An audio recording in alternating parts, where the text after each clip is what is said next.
Hello అండి, welcome back to our channel. ఈ వీడియోలో నేను హైదరాబాద్ స్పెషల్ కద్దు కా ఖీర్ ఇంట్లో ఏ విధంగా రెడీ చేసుకోవాలో చూపిస్తానండి.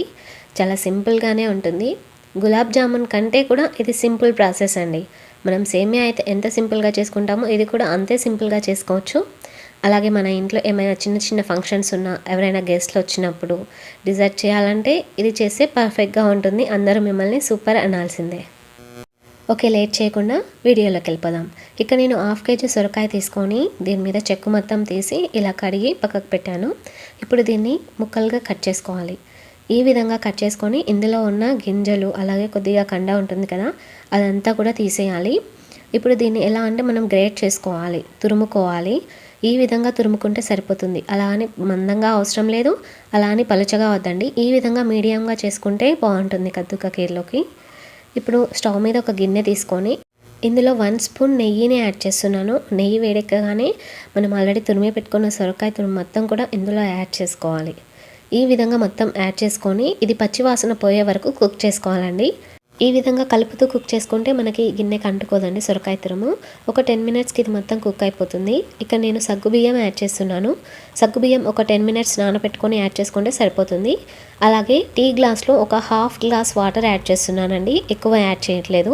ఇప్పుడు దీని అంతటిని ఒకసారి బాగా కలుపుకొని మూత పెట్టుకొని ఒక 15 మినిట్స్ మనకి సగ్గుబియ్యం అలాగే సొరకాయ తురుము కూడా మంచిగా కుక్ అయ్యేదాకా ఉడికించుకోవాలి.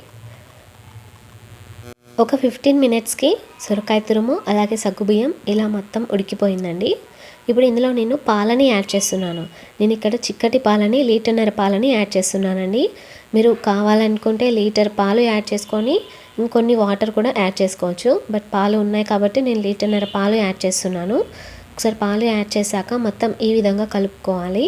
అంచుల వెంట మీగడ కూడా రాకుండా కలుపుకుంటూ పాలను బాగా వేడెక్కనివ్వాలి. ఈ పాలు అనేది మొత్తం ఇలా బాగా వేడెక్కాక బాగా మసిలాక ఇప్పుడు ఇందులో షుగర్ యాడ్ చేస్తున్నానండి.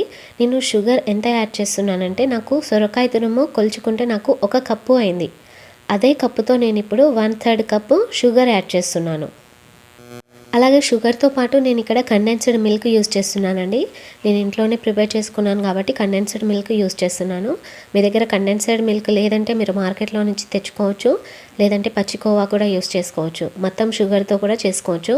బట్ కండెన్స్డ్ మిల్క్కి, కోవాకి, షుగర్కి చాలా డిఫరెన్స్ ఉంటుందండి. నేను షుగర్ ఎంత క్వాంటిటీ యాడ్ చేశానో కండెన్స్డ్ మిల్క్ కూడా అదే క్వాంటిటీ యాడ్ చేశానండి. మీ దగ్గర కోవా దొరికితే కోవానే యాడ్ చేసుకోండి, పర్ఫెక్ట్గా ఉంటుంది. ఇంకా ఇలా పాలు మొత్తం బాగా మరిగాక మనకి సగం వంతు మిగిలాక ఇందులో ఫుడ్ కలర్ యాడ్ చేస్తున్నాను. ఫుడ్ కలర్ అనేది ఆప్షనల్ అండి. ఒకసారి దీన్ని మొత్తాన్ని బాగా కలుపుకొని స్టవ్ ఆఫ్ చేసుకుంటున్నాను. స్టవ్ ఆఫ్ చేసుకొని ఇందులో కొద్దిగా యాలకుల పొడి ఫ్లేవర్ కోసం, అలాగే చాప్ చేసి పెట్టుకున్న డ్రై ఫ్రూట్స్ మీ ఇంట్లో ఏమి అవైలబుల్గా ఉంటే అవే యాడ్ చేసుకోవచ్చండి. ఏ వేసుకున్నా సరే బాగానే ఉంటుంది కద్దు కా ఖీర్లో. అంతే అండి, సింపుల్ అండ్ టేస్టీ కద్దు కా ఖీర్ రెడీ అయిపోయింది. చల్లారాక మనకి కద్దు కా ఖీర్ కన్సిస్టెన్సీ ఈ విధంగా ఉందండి. ఇలా ఉంటే చాలా బాగుంటుంది.